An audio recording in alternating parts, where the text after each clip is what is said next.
You know that little padlock icon you see in your browser every single day? Yeah, that one. It's supposed to mean a website is secure.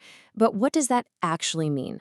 Well, today we're going to pull back the curtain and really understand how an SSL certificate works from the inside out. Don't worry, no code, just the core ideas that keep our internet safe. So here's the game plan. We're going to build this thing from the ground up. First, we'll talk about the main bad guy, the biggest security threat online. Then we'll look at a couple of clever, but ultimately flawed ways people tried to fix it. And finally, we'll see how the whole system we use today, with these things called certificate authorities, actually makes it all work. All right, let's just dive right in, starting with the most basic picture of how the internet works. On one side, you have a client. That's your computer, your browser. And on the other, you have a server, which is just where the website lives. Your computer makes a request, like, hey, show me this web page, and the server sends a response back. Super simple, right? The thing is, in this basic form, it's like shouting across a crowded room. Anyone can listen in. And because that communication is just out there in the open, it is incredibly vulnerable. A hacker can just plant themselves right in the middle and sniff or intercept every single thing you send and receive. We call this a man-in-the-middle attack, and it's how all kinds of dangerous data leaks happen. Okay, so obviously we need a way to scramble this data. We need encryption. And the first, most logical idea you might have is to use some kind of a shared secret key. This method is called Symmetric Encryption. The easiest way to think about it is like a key to a physical lockbox. You use the exact same key to lock the box and to unlock it. It's a pretty simple idea, right? The client and the server will just agree on one secret key to use for everything. But here it is. Here is the massive, fatal flaw. For this to work, the client has to somehow send that secret key to the server, and it has to send it over that same unsecured network. I think you can probably see where this is going. It's a total paradox. You lock up your data with the key, and you send the locked data, which is safe, but then you have to send the key itself so the server can unlock it. Our hacker in the middle just snatches a copy of that key as it flies by. And just like that, all of your secure communication is completely exposed. So yeah, this method is a bust. All right, so let's level up. We're moving on to a much, much more clever solution that tries to fix this whole key sharing problem by using not one, but two different keys. And this is called asymmetric encryption. Here's what makes it so different. The server has two keys that are linked together mathematically. One is a public key. It can shout this from the rooftops, share it with anyone, it doesn't matter. This key can only lock data.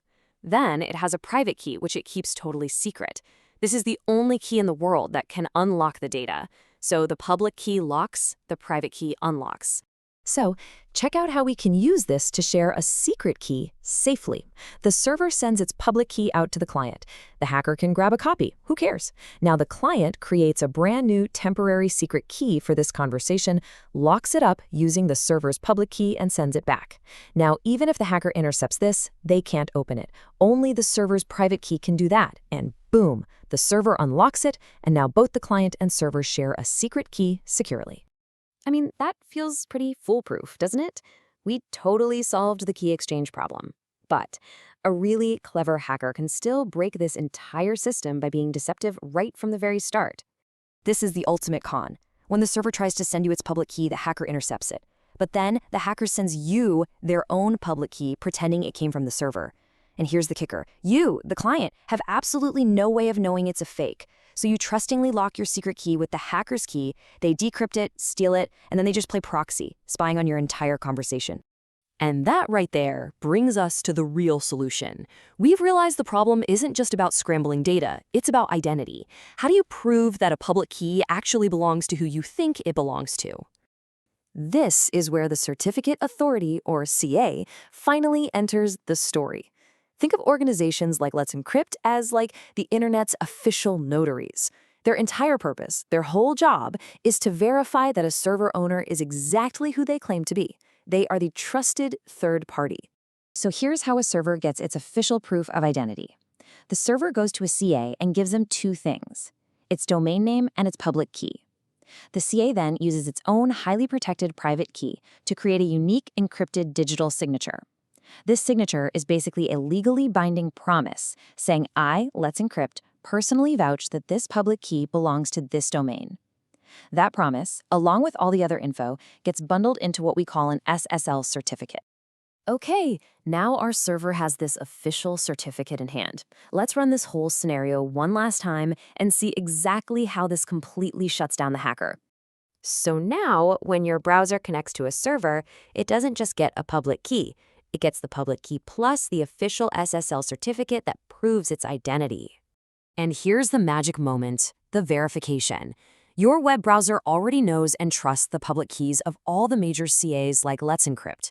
So it takes the CA's public key and uses it to check the digital signature on the certificate. If that signature checks out, if it's valid, your browser knows with 100% certainty that the server's public key is the real deal and it hasn't been tampered with. Identity confirmed. The hacker is defeated. So after all that theory, all that back and forth, how does this actually connect to what you see on your screen every day? Well, that humble little padlock icon, that's the final result of this entire complex verification handshake. It's basically your browser giving you a thumbs up and saying, hey, I've checked the certificate, I've verified the signature, and I totally trust that the public key I just got is authentic. It is now safe to connect. And you can actually see this for yourself. Next time you're on a secure website, click that padlock. You can view all the certificate details. You'll see who issued it, like Let's Encrypt, and all the information that was used to prove the site's identity. It's pretty cool. This whole system is also why you sometimes see those big, scary browser warnings about self-signed certificates. This usually happens when developers are working on their own local computer. It's your browser's way of saying, look, this site has a certificate, but it's like a homemade driver's license. It wasn't verified by an official authority that I recognize, so, be careful. It really highlights just how critical that trusted CA is to the whole system. So there you have it. From a simple, wide-open request to a few failed attempts with secret keys, all the way to a brilliant system of identity verification through certificate authorities. That is how SSL really works. It's the hidden chain of trust that basically makes the entire modern internet possible. So what piece of everyday tech do you think we should break down